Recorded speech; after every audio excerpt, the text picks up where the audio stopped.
రోజుకు కూడా జరుగుతుంది. ఏంటి కారణం? ఎందుకని మనం ఈరోజు ఇంత సులువుగా అవును ఏం ఆడపిల్ల అయితే ఏముంది బ్రహ్మాండంగా పెంచుకుంటాను అనే మాట మనకు ఎందుకు వస్తుంది? అది మనం ఒక శాసనంగా చదవాల్సిన అవసరం లేదు. ఎందుకు అనంటే ఇదిగో ఈ 66 పుస్తకాలు ఉన్నటువంటి దేవుని వాక్యం, ఈ దేవుని వాక్యం స్త్రీ అయినా పురుషుడైనా ఒకే గౌరవం అని చెప్పినటువంటి ఈ వాక్యపు వెలుగు ప్రపంచములను ప్రభావితం చేసింది. అరిస్టాటిల్ చాలా కష్టపడ్డాడు, ప్రపంచాన్ని జయించాలనుకున్నాడు, కత్తిచ్చి పంపాడు, చాలా ట్రై చేశాడు.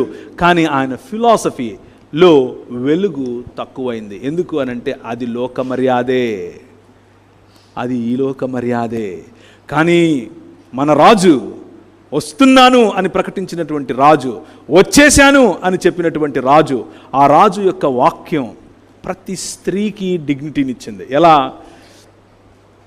ఆమె ఎప్పుడు ఎక్కడికి వచ్చి ఏ బావి దగ్గర నీళ్లు తోడుతుందో తెలుసుకుని ఆమె కోసం అంత దూరం నడుచుకుంటూ వెళ్ళి ఆమె తను ఇప్పుడు బ్రతుకుతున్నది తన భర్తతో కాదని, అంతకుముందు తనకు 5 మంది భర్తలు ఉండేవారని తెలిసి కూడా, ఆమె సమరయురాలని తెలిసి కూడా, ఆమెతో మాట్లాడితే ఈయనను వెలేస్తారని తెలిసి కూడా, ఈయన ఒక రిలీజియస్ లీడర్గా ముఖ్యంగా పరిసయ్యుడుగా ఉన్నప్పటికీ, ఈయన పరిసయ్యుల కుటుంబంలో పుట్టాడు, మీకు తెలిసిన విషయమే.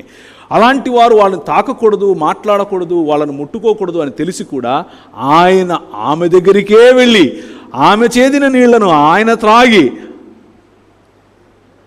ఆమె ద్వారా వచ్చినటువంటి మిగిలిన అనేకులకు రక్షణ సువార్తను ప్రకటించి అమ్మా అని పిలిచాడు. చూసారా?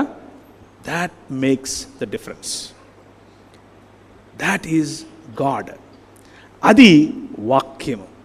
వాక్యము మనకిచ్చేటటువంటి దృక్పథం సంఘాన్ని, సమాజాన్ని, హృదయాలను కడుతుంది.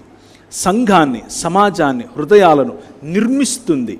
ఆ నిర్మాణంలో ఐక్యత కనిపిస్తుంది, ఆ నిర్మాణంలో సుభిక్షత కనిపిస్తుంది. దేవుని వాక్యము రిలీజియస్గా కేవలము మతపరంగా గనక చదివితే అందులో నుంచి డాక్ట్రిన్ తీస్తావు బయటికి.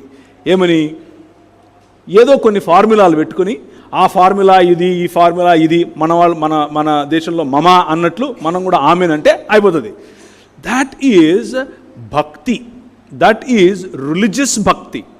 కానీ commitment to the heart of God, దేవుని హృదయానికి నువ్వు ఇచ్చేటటువంటి కమిట్మెంట్, దేవుని హృదయానికి హృదయంతో నువ్వు చేసేటటువంటి ఒడంబడిక, ఆయన మాటను తూచా తప్పకుండా పాటించటము ద్వారా కలుగుతుంది. ప్రపంచములను, దేశ రాజులను, దేశములను ఏలే వారిని ఈ వాక్యం ఏం చేసింది? ఇప్పుడు మళ్ళీ చదవండి.